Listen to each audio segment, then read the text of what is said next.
The day after my son's funeral, she threw me out of the house I helped her buy.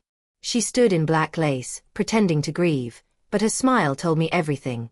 She'd already claimed my son's life, and now my home. Everyone thought she was the perfect widow.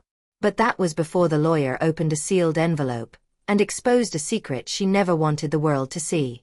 The call came at 3:17 a.m. on a Tuesday.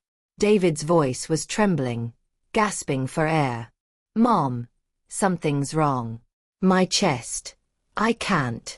And then, silence. By the time I reached the hospital, my 45-year-old son was gone. "Massive heart attack," the doctor said, like he was reading a grocery list. No warmth. No mercy. Just clinical detachment. I stood there in that cold, sterile room, staring at the empty space where my son's future should have been. My only child. My reason to keep going. And next to me stood his wife, Stephanie. Her face was the perfect mask of shock, but for one fleeting second, I saw something else. A flicker of relief. No. I told myself I must be imagining things, blinded by grief. But deep down, a small voice whispered, "You saw it right." And that whisper would haunt me in the days to come. The funeral was beautiful, at least on the surface. The flowers were flawless, the hymns were David's favorites, and people kept telling me how lovely everything looked. But beauty has a cruel way of hiding rot. I stood in the receiving line, my hands trembling as I accepted condolences from neighbors, cousins, people who had watched David grow up. My voice cracked each time I whispered, "Thank you." Across the room, Stephanie glided like a swan in her elegant black dress, a widow perfected for the audience. Her eyes welled with tears at all the right moments, her voice soft, her gestures graceful. To everyone else, she was the grieving wife. But then, I heard it. Behind the tall flower arrangements, her voice, sharp, hushed, speaking to her sister. "The life insurance alone will cover the mortgage for 2 years. And without the extra expenses." "What about Eleanor?" her sister asked. Stephanie's laugh was like glass breaking. "That's not my problem anymore. She'll figure it out, like the rest of us adults." My blood ran cold. The mourners kept shaking my hand, whispering their sympathies, but all I could hear was that laugh echoing in my head. This wasn't grief. This was calculation. And for the first time, I realized my son's death had left me more vulnerable than I could ever imagine. The house was quiet after the last mourner left, but grief still hung in the air like smoke. The afternoon light filtered through the lace curtains, turning the kitchen into a strange mix of gold and shadow. I walked in expecting silence, maybe even a moment of peace. Instead, Stephanie was waiting. She stood by the counter, back straight, her black dress catching the fading light. A half-empty glass of wine rested in her hand, the red liquid glowing like spilled blood against the crystal. "We need to talk," she said, her voice smooth, too smooth. My heart clenched. For a moment, foolish hope stirred inside me. Maybe she wanted to talk about healing, about facing this loss together. Maybe we could find common ground in our grief. But then she set the glass down and turned to me, her eyes colder than I'd ever seen. "This house is in David's name. Which means, it's mine now." The words didn't just cut, they hollowed me out. I felt the floor tilt beneath me, the air sucked from my lungs. I wanted to scream, to remind her of the $40,000 I had poured into these walls, the years of meals I'd cooked here, the nights I'd rocked my grandson to sleep upstairs. But all I could manage was a whisper.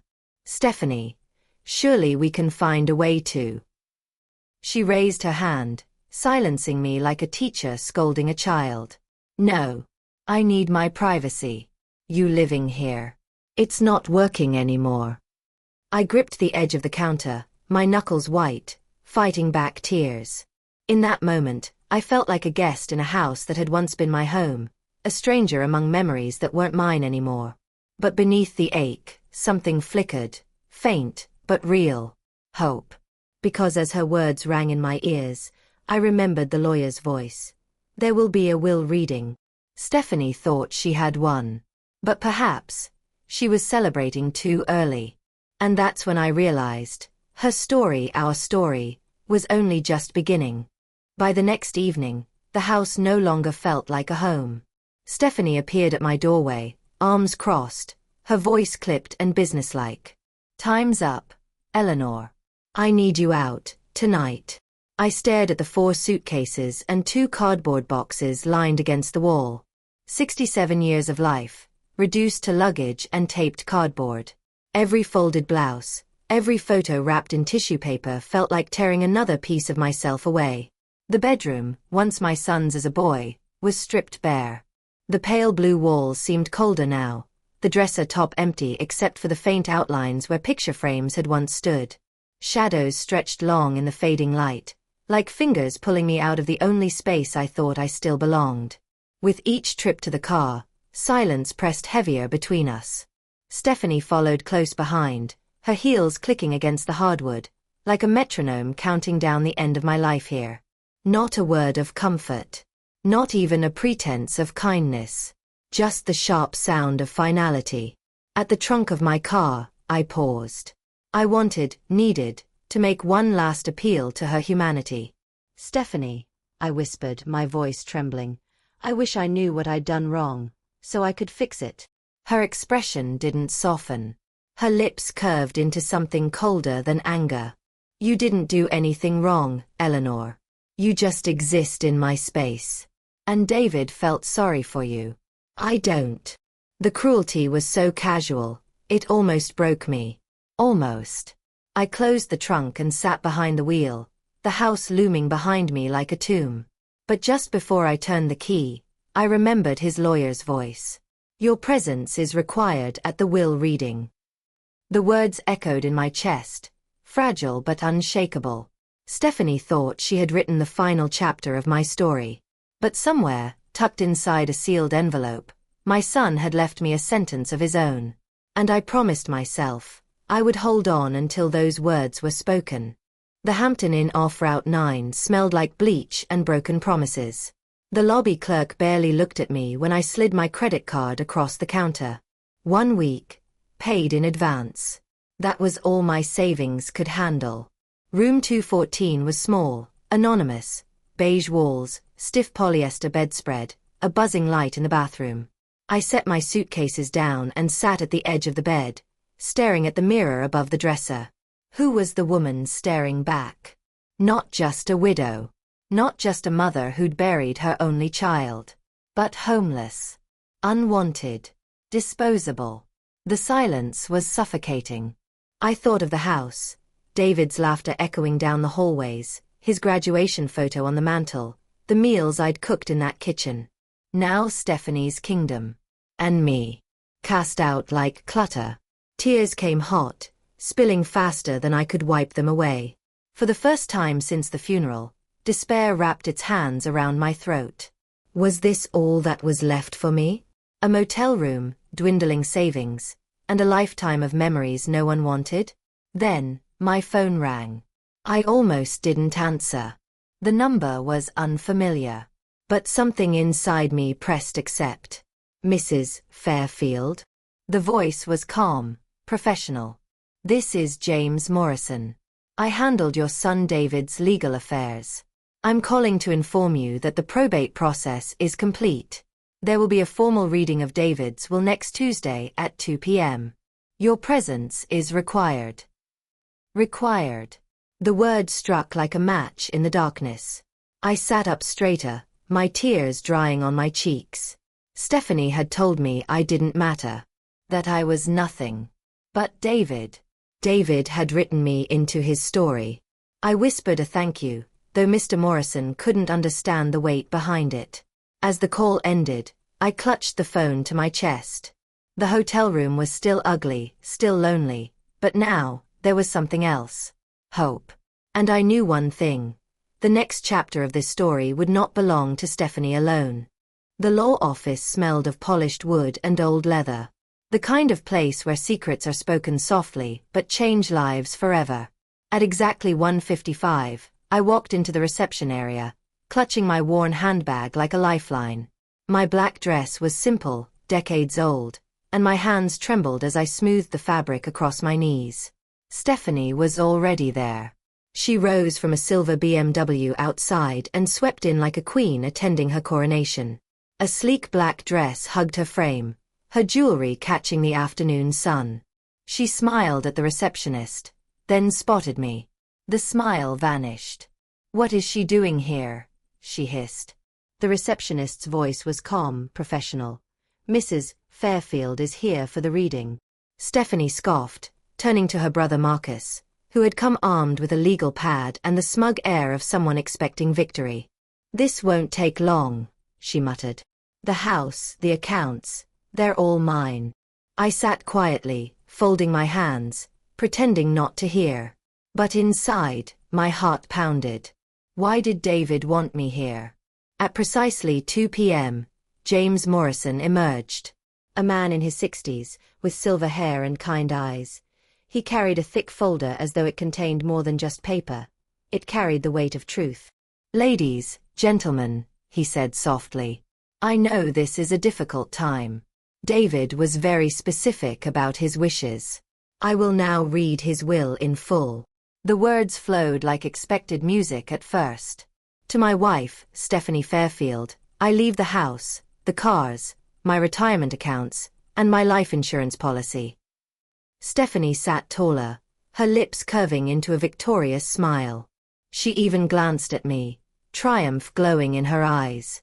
Marcus jotted notes, nodding like everything was falling neatly into place. Then Mr. Morrison's tone shifted. Just slightly, but enough to make the air in the room grow heavier. "There is, however, one final provision. A sealed instruction David added just 3 months ago." Stephanie froze, her pen poised midair. "What provision?" she demanded, her voice suddenly sharp. I held my breath, my fingers digging into the fabric of my purse. Mr. Morrison adjusted his glasses, his eyes flicking briefly to me before he continued. "To my mother, Eleanor Fairfield." The room seemed to tilt. Stephanie's smile cracked, her mask beginning to slip. And in that instant I knew. This was the beginning of something she hadn't planned for. Something she couldn't control. Mr. Morrison cleared his throat, his voice steady but carrying weight. "To my mother, Eleanor Fairfield, who provided the down payment for our home and never asked for repayment. I leave the contents of Safety Deposit Box 3537 at First National Bank, along with all associated documentation and account information contained therein." The words seemed to echo against the paneled walls. For a heartbeat, the room was frozen. Stephanie's face drained of color. "What safety deposit box?" she snapped, her voice breaking the silence like shattered glass. "David never mentioned a box." Marcus leaned forward, his legal pad forgotten. "Mr. Morrison, surely any assets in a deposit box fall under the estate, Stephanie's estate." But the lawyer shook his head slowly. "No, sir. David was very specific. This provision is separate and binding. The contents belong solely to Mrs. Fairfield." I sat there, stunned, my pulse hammering in my ears. David had never told me. Not once in all these years. What could possibly be inside that box? Stephanie surged to her feet, her chair scraping violently against the hardwood. "This is ridiculous. If there's anything valuable in that box, it belongs to me. I'm his wife." Her voice cracked on the last word. It wasn't grief, it was fear. Mr. Morrison's gaze was calm but firm. David was of sound mind when he added this provision. I witnessed it myself. The instructions are clear.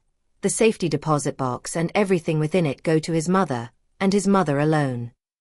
The silence that followed was electric. I could feel Stephanie's fury like heat against my skin, her eyes burning into me as though she could incinerate me where I sat. But beneath her rage, I saw something else. Panic. Because for the first time, the script she had written for herself, the house, the money, the control, was unraveling. And deep inside, though my hands still trembled, I felt something I hadn't felt since the night David died. Power. Stephanie didn't know what was in that box. Neither did I. But one thing was certain. Whatever secret my son had locked away, it was strong enough to terrify her. And I intended to find out why. 3 days later, I stood in the marble lobby of First National Bank. The envelope from Mr. Morrison clutched so tightly in my hands that the paper had creased. The air smelled of polished brass and cold stone. Security guards watched from the corners, their presence a reminder. Whatever waited for me wasn't ordinary. Mrs. Fairfield? A woman in a navy suit appeared, her voice practiced, polite. I'm Mrs. Peterson, branch manager. Please, follow me. The vault was colder than I expected, its heavy door groaning as it swung open. Rows of identical boxes stretched before me like silent witnesses. Box 3537 waited in the center, large, heavy, almost humming with secrets. Mrs. Peterson slid in her master key. I used the one David had left me. Together, the lock clicked. The box slid free. Take your time, she said gently, leaving me alone in a private viewing room. My fingers shook as I lifted the lid. The first thing I saw wasn't money, or jewels. It was a letter, my name written in David's familiar handwriting, bold but tender, Mom. My breath caught. For a moment, the room blurred. He had known. He had planned. I tore the envelope open with trembling hands. If you're reading this, then I'm gone. And Stephanie has probably already shown you who she really is. My chest tightened, my eyes filling with tears. His voice was in the room with me, each word pulling me deeper. And underneath the letter, folders. Stacks of them. Bank statements, investment accounts, documents, evidence. My son hadn't just left me an inheritance. He had left me a weapon. And Stephanie, she had no idea what was coming. My hands trembled as I unfolded the pages. David's handwriting, steady and deliberate, filled every line. It was like hearing his voice again. Calm, thoughtful, protective. Mom, if you're reading this, then Stephanie has already revealed who she really is. I'm sorry you had to see it. But I'm not surprised.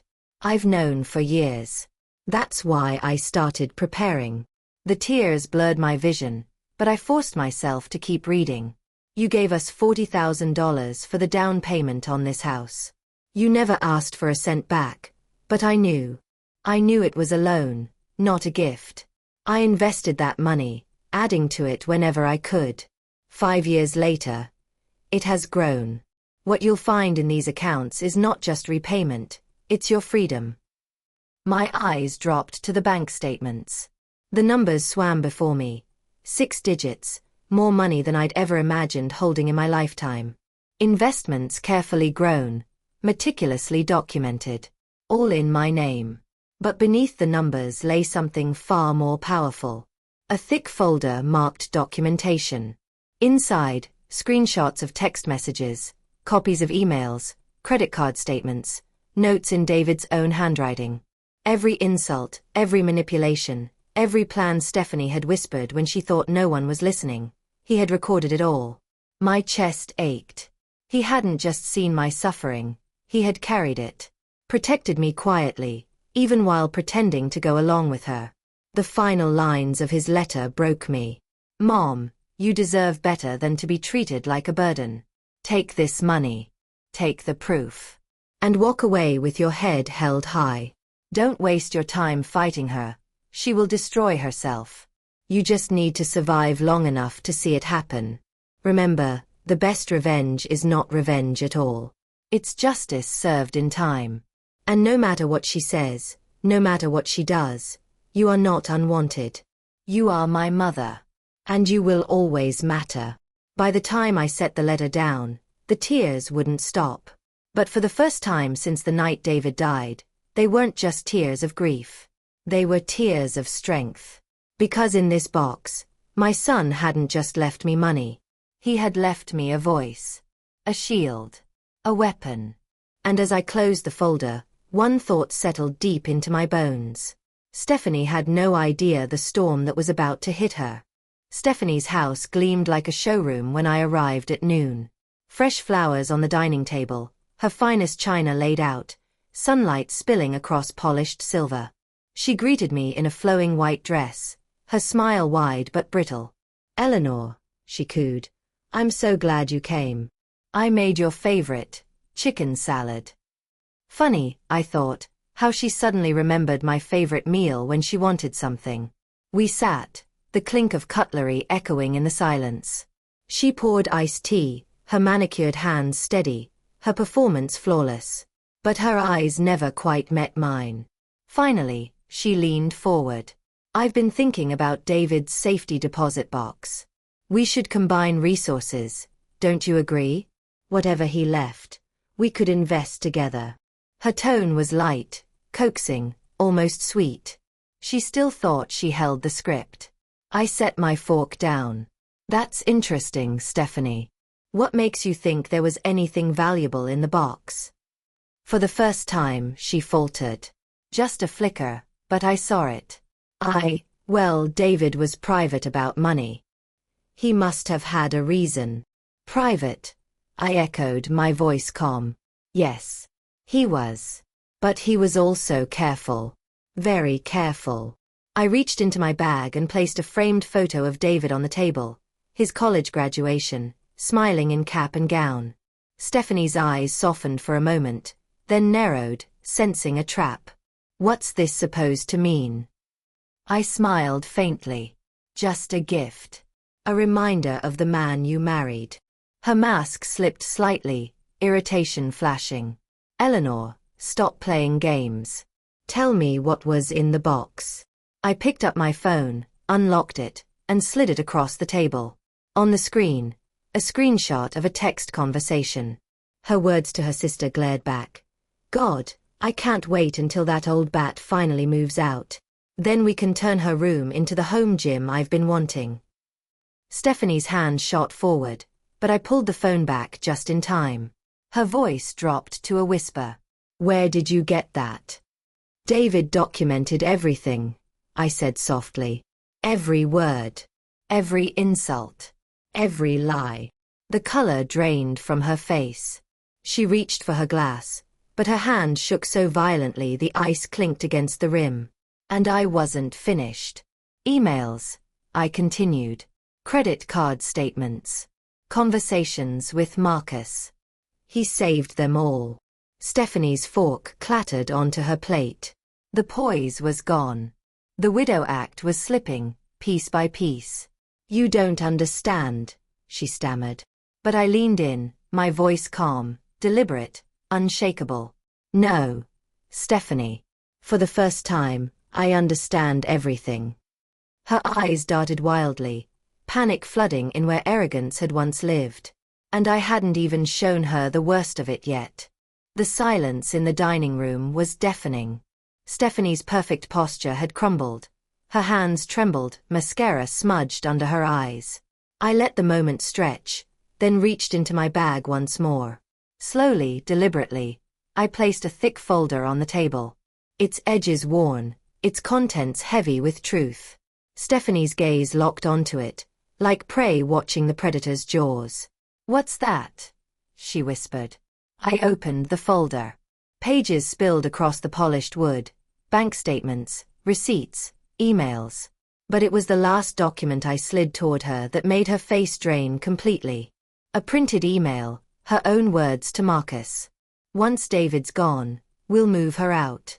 She won't fight us, she's too weak. And with her pension, maybe we can push for more once she's desperate." Stephanie's breath hitched. Her hand went to her mouth.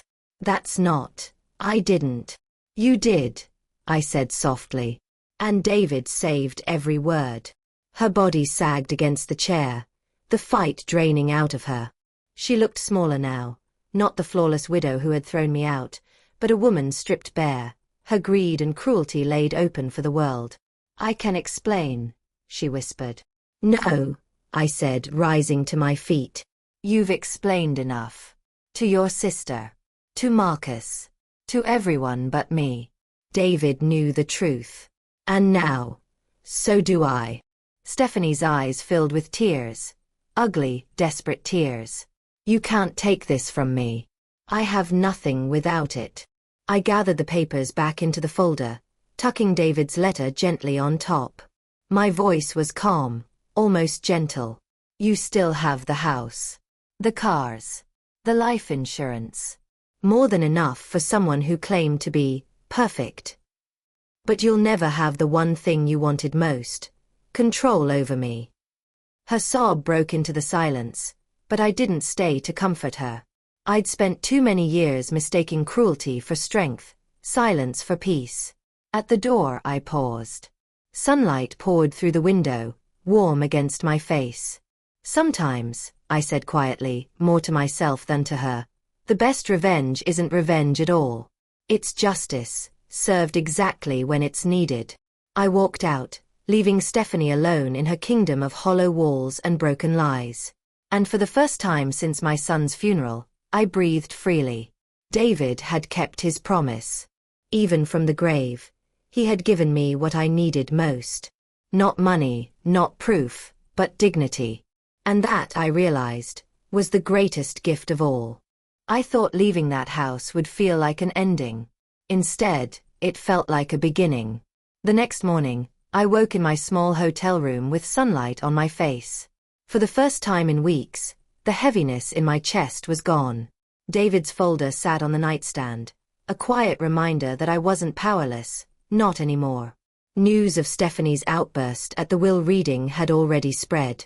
Whispers traveled fast in small towns. Neighbors who once looked at me with pity now met my eyes with quiet respect. They'd seen the truth slip through the cracks of her perfect act. Stephanie avoided me. No more glares in grocery aisles. No sudden phone calls demanding answers. Her silence was its own confession. And though I still missed David with every heartbeat, I could almost hear his voice. You're free now, Mom. Live. So I decided I would. 2 weeks later, I signed the lease on a modest one-bedroom apartment.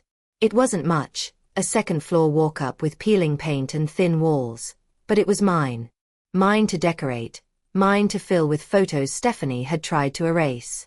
On the first night, I unpacked David's graduation picture and placed it on the shelf. I lit a single candle beneath it. The flame flickered, warm and steady, as if he were still keeping watch. I sat by the window, the city lights glowing in the distance, and whispered, You kept your promise, David. Even from the grave, you took care of me. Tears slid down my cheeks, but they weren't heavy this time. They were light, cleansing. Because I finally understood, the best revenge isn't about watching someone fall. It's about standing tall yourself. And for the first time in a long time, I was standing tall again.